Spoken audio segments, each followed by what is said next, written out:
The great ocean liners of the Edwardian era were the industrial marvels of their age, the largest machines on Earth.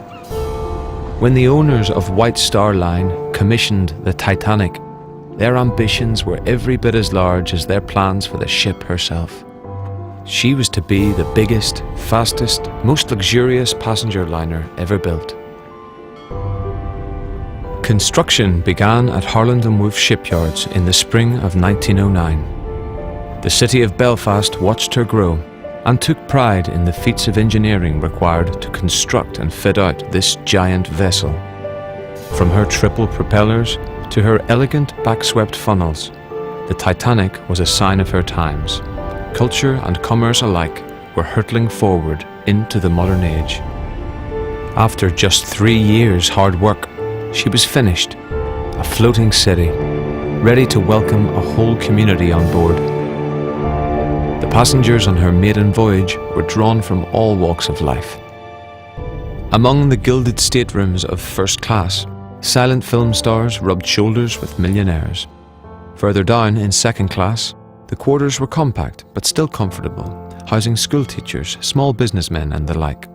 And buried out of sight near the bottom of the ship, the third-class passengers included emigrants from all over Europe in search of a better life in the New World. By the 11th of April, the Titanic was on her way across the Atlantic. Hearing reports of ice from other liners plying this busy route, Captain Smith plotted a new, more southerly course and called for full speed ahead. On Sunday the 14th of April, Titanic's radio operators received 6 further reports about icebergs in her path.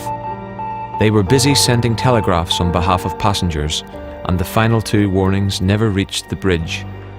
That night, the sea was flat calm, the sky clear but moonless, with temperatures dropping towards freezing.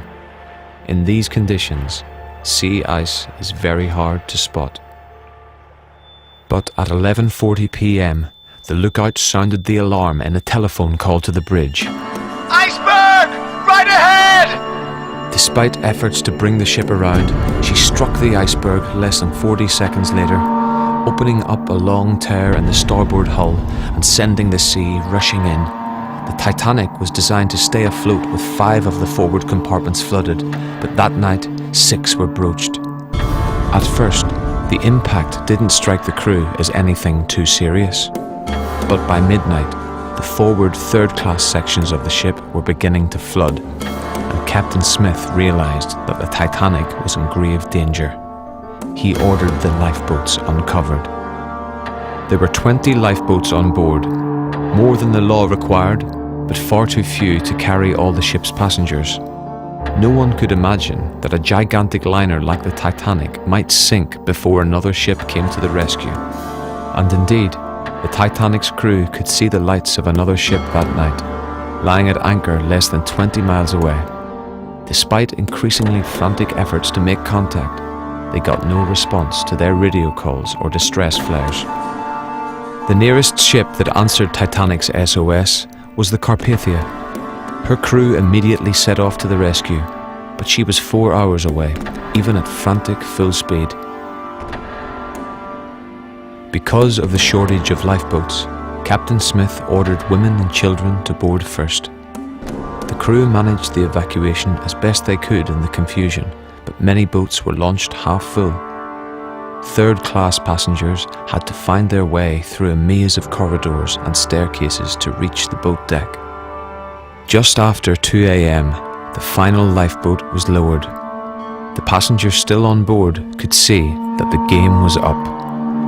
Captain Smith relieved his men of their duties with the words, "Every man for himself," then returned to the bridge. At around 2:20 a.m, he went down with his ship.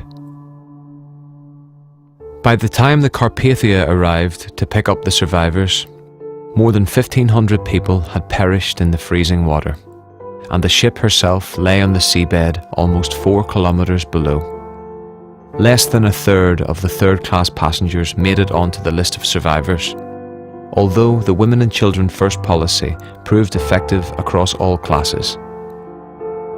The Titanic was not the only disaster of its kind, or even the deadliest.